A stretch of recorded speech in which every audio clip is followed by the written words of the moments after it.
Hello and welcome to another reading vlog. I am mood reading this week and I started by listening to the Revenant games. So this is a fantasy, definitely with a romance, and in this world you have witches, vampires and humans, and basically the witches and vampires hate each other, but they both need humans to survive and to wield their magic. So they have this sort of uneasy truce going on, and once a year they allow the humans to compete in this tournament where if they capture a vampire and take them to the witches will grant them a resurrection from the dead. So a loved one that's passed away, they'll bring them back to life. And the vampires, if they capture a witch and toss them to the vampires, will turn one of them into a vampire. So they're gifting immortality as their prize. And you have a young girl named Bly so the humans basically are impoverished and suffering, okay? So that's going on. Vampires, witches, land of plenty, humans, pit of despair. So Bly and her sister were in the woods trying to get some mushrooms. They went closer to the witches' side. The witches found them, they death cursed her sister. And so Bly since then has been selling her blood to the vamps for money, foraging for items that allow her to practice witchcraft and getting herself tournament ready. So she decides to enter the tournament so she can bring her sister back from the dead. Unfortunately, her childhood best friend slash crush, which like this guy Emerson is just a potato, like such a potato in every way. And I'm like, hopefully she gets over her stupid crush on this guy because he ain't shit. But basically he gets himself death cursed by being a fool. And she realizes she's also going to have to compete for the vampire's prize that she can give him immortality and he can live, because this death curse is going to last a year before it takes his life, whereas her sister seemed to be instantaneous. So she and Emerson, whatever his name was, decide to team up and go for both prizes. They're gonna double dip. The reason I'm telling you all this is because I'm playing both sides so that I always come out on top. And so they enter the tournament. They end up doing a bit of a Hunger Games alliance with like this other team of a brother and sister who have like 9 other siblings back home, and they're competing for the prize money because along with the actual prizes there's money as well, so they can help feed their hungry family. So it's an uneasy alliance that they also have with a witch. But what happens is at the beginning of the book, Bly finds herself caught in the vampire woods. She was trying to get these berries. A group of vampires caught her. They were totally going to eat her up, but one of the vampires, Kerrigan, stops them. He sees that they'll kill her, so he spares her life. She ends up seeing him again, and there's a vibe. There's a bit of like the eye contact going on, a bit of tension, and she's like, maybe all vampires aren't bad, that sort of situation. But things happen where he ends up being the vampire that they're going to trade to the witches, and then she starts to fall for him, and it complicates things. There's a million other complications going on in this book. So this book, look, I did listen to this on audio. I think if I was reading it, I might have even DNF'd it, because in the beginning it wasn't that easy to get into. It felt clunky with the world building and the magic system. You couldn't really understand what was going on, and it was a bit dragged out. It could definitely have been cut down, I reckon. But I'm glad that I was listening to it on audiobook because I was working, so I just left it playing. I didn't have another audiobook to switch to, so I just let it go, and then I got invested. So, but then again, I don't know how many hours equates to how many pages. Maybe I still would have been reading, because as you know, I like to give fantasy 100 pages just to understand the system. So maybe I would have just continued on, but I don't know. I never know I'd have to like stop the audio and then find a physical copy of the book and then see what chapter 11 is in audio book pages, or whatever. Tangent you don't need. But anyway, I'm glad I persevered because I did get into it. I did like the romance. I'm not going to tell you which romance because there's multiple romantic options going on in this book. So many different, triangles and shit. But Kerrigan, the vampire with a heart of gold, is my favorite character. The book ends on a bloody cliffhanger. Of course it does. That is so irritating. Bly does make some choices that I don't agree with. I think that she was perhaps a bit too ruthless in her objective and did some things that are not right morally. So I am on Team Kerrigan, whether that he stays single or finds somebody else, I don't care. I'm just on that guy's side. Emerson can fuck off. He's giving the character from Hunger Games, Liam Hemsworth played. I don't even remember his name because I couldn't stand him. I'll write it down below if I remember what it was. Is it Kale? Oh my God, I don't know. But anyway, he's giving him vibes. Not for it. But there was a very cool twist that I was like, oh, interesting. So I will be continuing on with this series. I did give it 4.5 stars. I found it very entertaining. There was a nice kind of hint at a romance in there, like little bit that made my romantic heart happy, but then blah. So would recommend that one. We'll be reading the second installment. Currently, I am listening to Vampires of El Norte. I am an hour and a half in. I am only continuing on because so many people have given it a good rating. The start was so slow. So you have two children. One is like the rancher's daughter, and I think this is set in Mexico. And then you got a worker's son, and they have a tight bond of friendship, and then she is attacked by a vampire. One night, he intervenes to try and save her, but he thinks she's dead, and he can't deal with the shame of not having been able to save her, so he bounces and becomes like this, I don't know what you even call it, like bounty hunter protector. I don't know. This book is confusing to me. She grows up. Turns out she wasn't dead, and she becomes a healer, or did they say was a term curandera? I don't quite remember. There's a lot of Spanish terms in this, and I don't speak Spanish, so some of those are hard for me to understand what they mean. But she goes around healing people, and there seems to be signs that a vampire is back again. People are being bitten, and she's helping them to live. There's also talk of like the Yankees coming to take their land. So there's that kind of racial thing happening in the background. The vampires are real, but the vampires are back, and the guy, I can't remember his name, but he's returned. And he doesn't know that his childhood friend is actually alive. So this whole time he's just been dealing with the grief, and he sees her and he's like, oh my fucking God, she's alive. Like they're both, there's been like star-crossed lovers. They've both just been pining for each other. They just have never found love elsewhere, and it's palpable. So I'm like, okay, is this more of a romance book going on? I don't know, but it's very slow. And like I said, it was a bit confusing to go along with. I am going to give it, I'd say, another hour. So 3 hours in total of the audiobook to see if it grips me, because right now it is just feeling like a 3-star. It's a bit, there was that one attack, but it was over very quickly. It's just been a lot of talking, just a lot of chit chats and conversations. And I like my fantasy, supernatural, whatever books to be a bit more exciting, to have a bit more action in them. So I'll continue with that. Okay, so physical book wise, I currently have The King of Elflands' Daughter by Lord Dunsany. I don't know if I'm going to like this. I think this is written a long time ago, so we'll see. Because sometimes with, historical fantasies and fantasy books that were just written a long time ago, they contain some problematic elements in terms of today's view on, like men and women, for instance. So I'll see how we go. I will probably just give this one 50 pages. If I'm not liking the style, I'll put it down. So this one I'm a bit uncertain. But it said there was an introduction by Neil Gaiman, and I do like him. So that's physical copy. I am also going to the library to pick up some new books as well. I am also reading The Fake Mate, which, should I tell you now, or should I tell you just all about it? Okay, look, oh no, you know what? I'm going to wait. I'm going to wait until I finish it, and then I will tell you all about it. But I did pick it up because I heard that this is just a smutty book. It's just a book full of spice. And I was in that kind of mood, been celibate for over a year and a half now. And sometimes I get into moods, and I needed something to suit that mood. So that's why I picked this up. I was not expecting anything in it besides hopefully some good spice. But I'll tell you about that, I think, next time I come update you.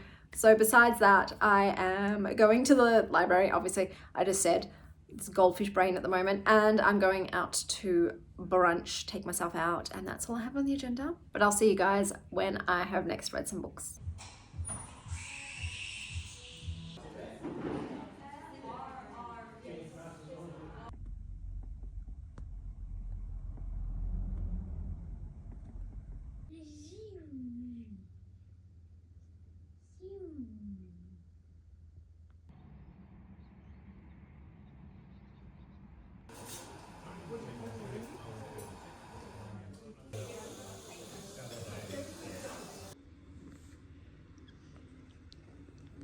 The bubbles being that cute.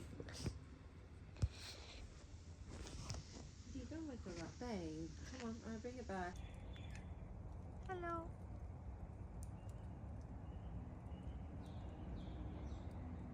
Okay guys, let me tell you about the rest of the books that I read this week for the last vlog of June. So Vampires of El Norte, I gave it 50% of the audiobook. I really persevered. I wanted to like it, but this ended up being more of a historical romance set amongst the backdrop of war between the US and Mexico rather than a supernatural vampire thriller. And I was looking more for vampires than for angsty love and war, and just, yeah, no.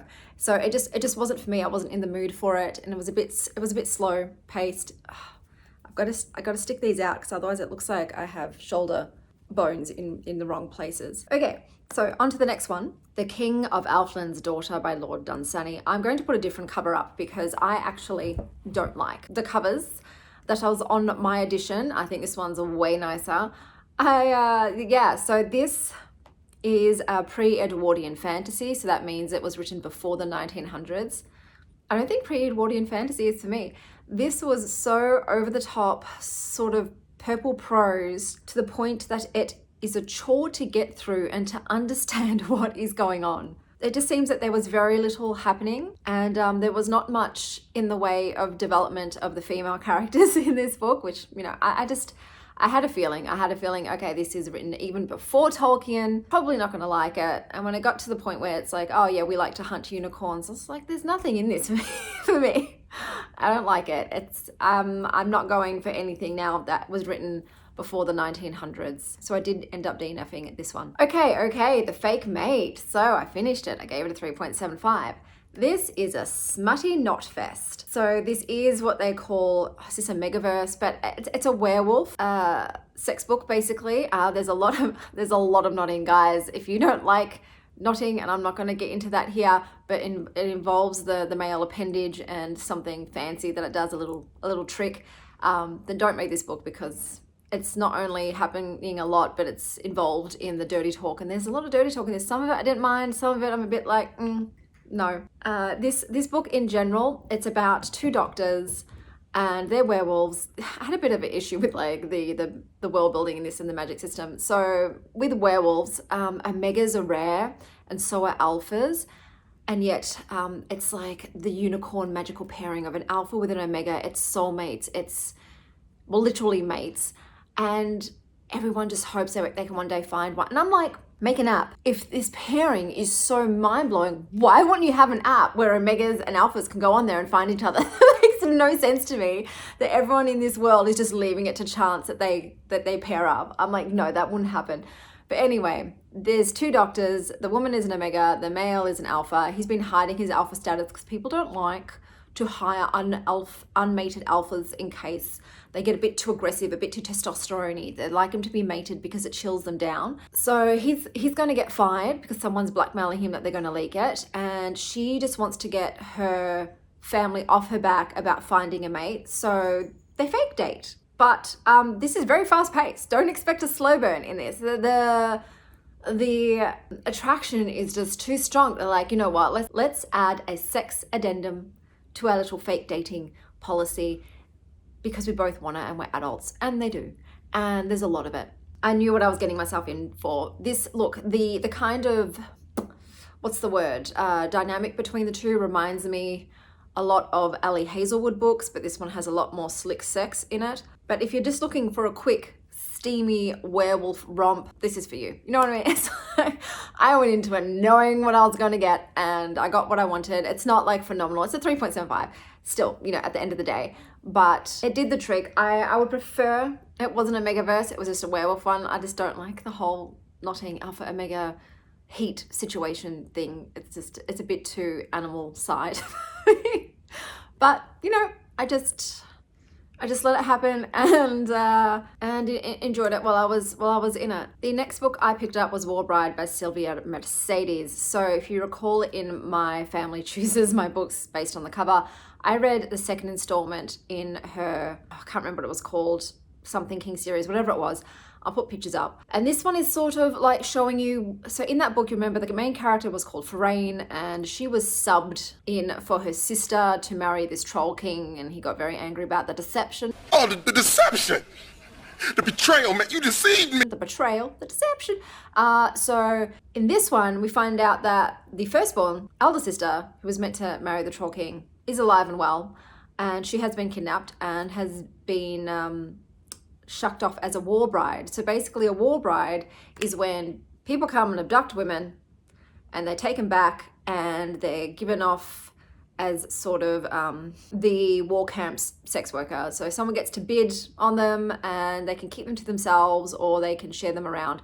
So what happens is when she goes for sale, the guy that thought he was saving her life, he didn't want her to be killed during the melee.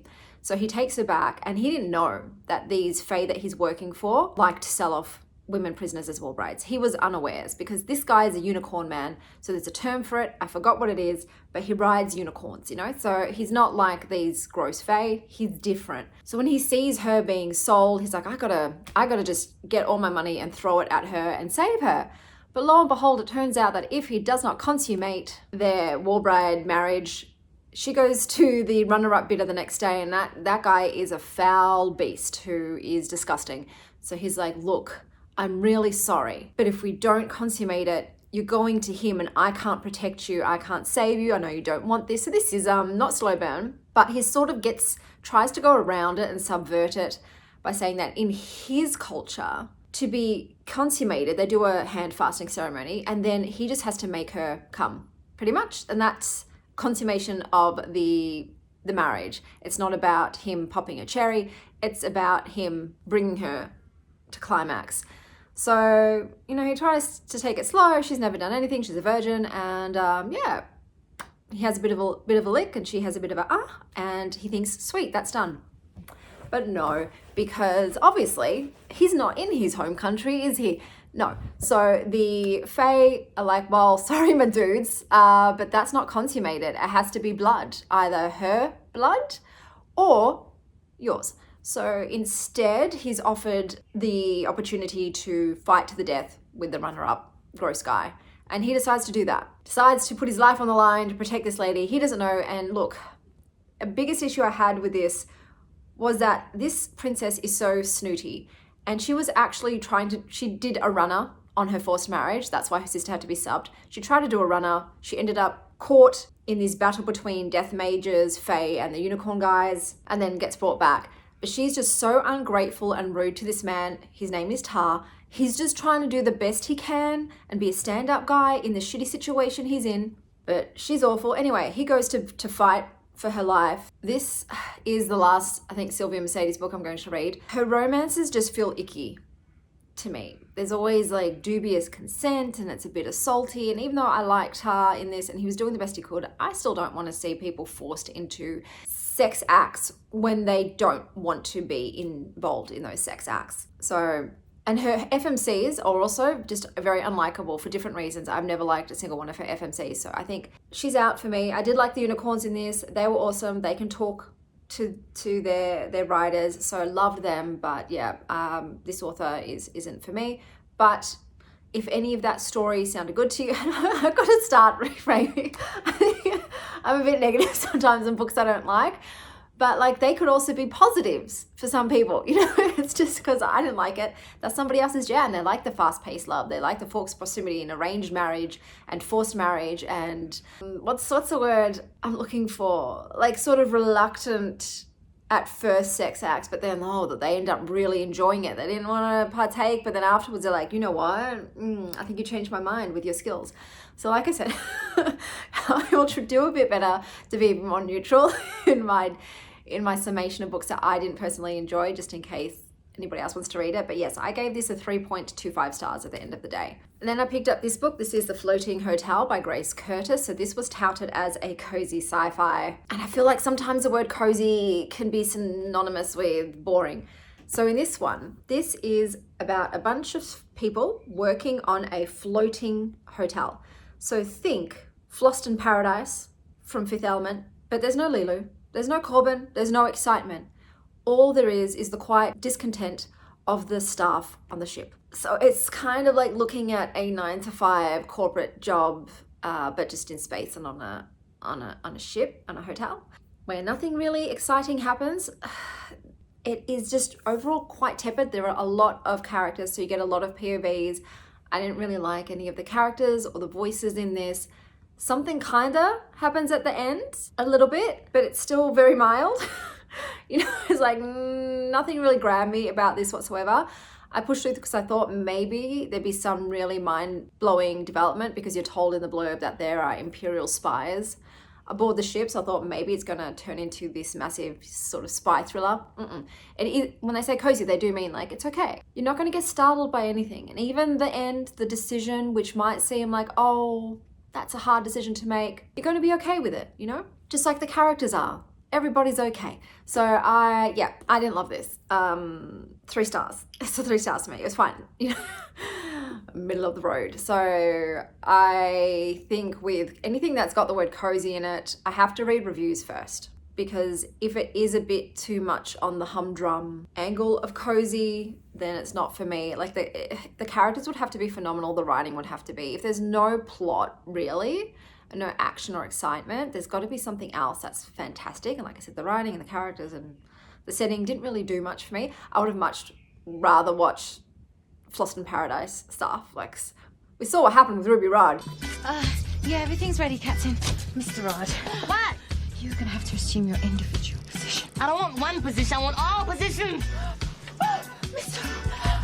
While the spaceship was taking off, like that stuff, they get down, you know, they've seen some shit. So would have rather than this. And then I read Rose House by Arcady Martin.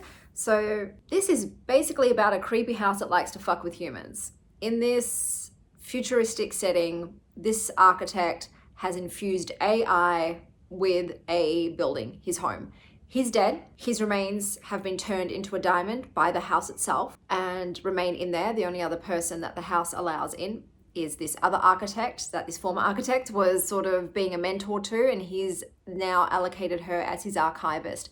She doesn't want any part of it. She thinks everything is effed up, but being the only human that's allowed access, she ends up having to come back because, according to protocol in this world, the house has alerted the local authorities that there is a dead body besides the architect in the house. So they have 24 hours to notify the cops, hey, there's a dead body in here. That's it. They won't answer any other questions that the cops ask on the phone, they hang up. So the cops naturally want to determine who the dead body is and the cause of death. So they call the archivist. They said, hey, please come. We need to go into the house. Can't get in without you. She comes.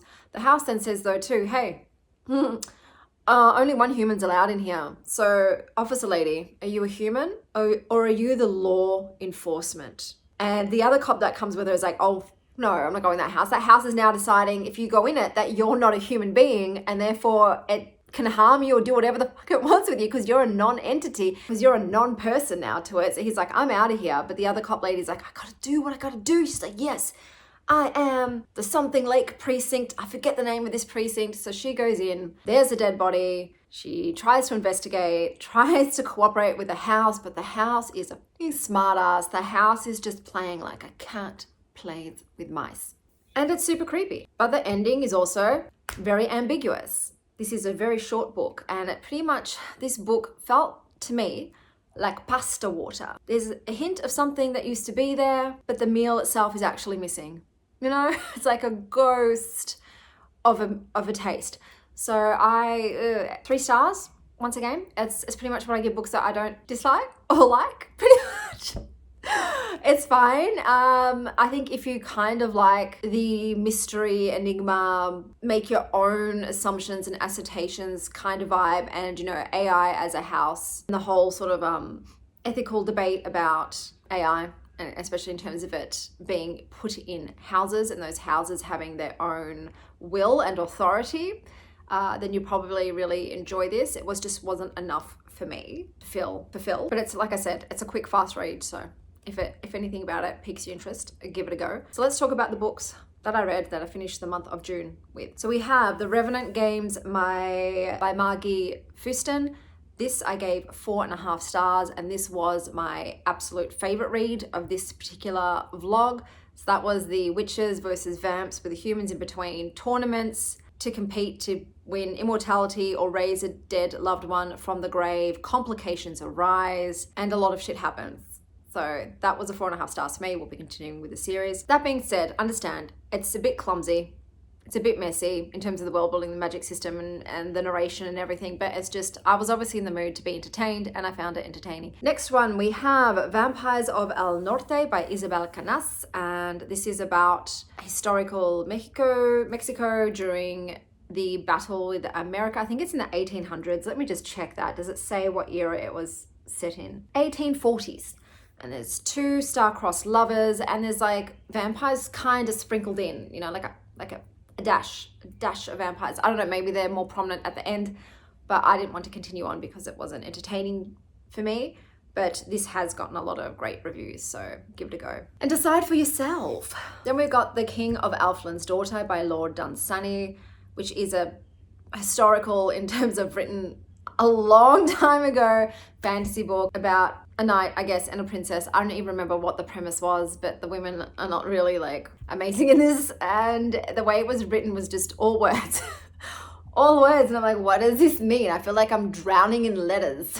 So that was not for me, DNF that one. Then I read The Fake Mate by Lana Ferguson. I enjoyed this. This is werewolf spice between two people with a fake dating trope and the fated mates kinda trope in there, and I gave it 3.75. It was a fun, sweaty time. And then I read, oh, I've got to stretch my legs out, sorry. And then I read War Bride by Sylvia Mercedes. So this is adjacent to, let me just look it up now so I can actually say it on screen, the Bride of the Shadow King series. This is about a princess who gets captured by an enemy and is sold off as a war bride, but the guy that bought her is trying to do the best thing and protect her. They're forced to sort of bump bits in a way to survive. It continues on. It felt, even though it's not a short book, it felt short, surprisingly. Like stuff did happen, but I remember getting to the end and thinking, oh, have I skipped parts? Have I really read that many pages? So it was easy to read. I ended up giving her 3 stars, but yeah, me and this author, her idea of FMCs and romance isn't to my taste, so I will not be continuing on with her stories. And then I picked up Floating Hotel by Grace Curtis. So this is a cozy sci-fi about a bunch of people who work on a floating hotel in space, and some things end up kind of happening and they have to make decisions, and I gave it a 3 stars. And then I read Rose House by Arcady Martin, and this is, what do you call this? It's sort of sci-fi or dystopian. It's set in the future, and a guy has blended AI into the actual house. So his house is a sentient being, and someone winds up dead inside it, and only 2 people are allowed inside to find out who, what, how, why. And the house is basically like, chaotic neutral, I guess, perhaps, maybe, I don't know. And I gave that one a 3 stars. So those were the last of the books for June. The next videos obviously will be the end of the month Wild Ones Book Club, the June wrap up, and then my July TBR. Until next time, stay wild, Star Child.